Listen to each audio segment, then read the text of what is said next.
যত পরিমাণে সুজি তত পরিমাণে টক দই দিয়ে দিতে হবে। দিয়ে আর টমেটো কুচি, গাজর কুচি, ক্যাপসিকাম কুচি দিয়ে দিতে হবে।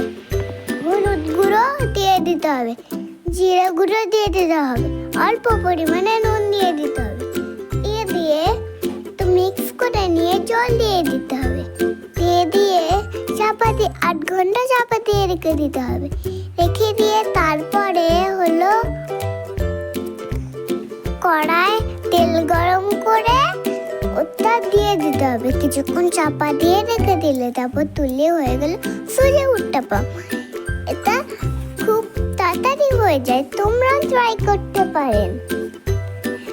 আর ভালো লাগলে লাইক, কমেন্ট, সাবস্ক্রাইব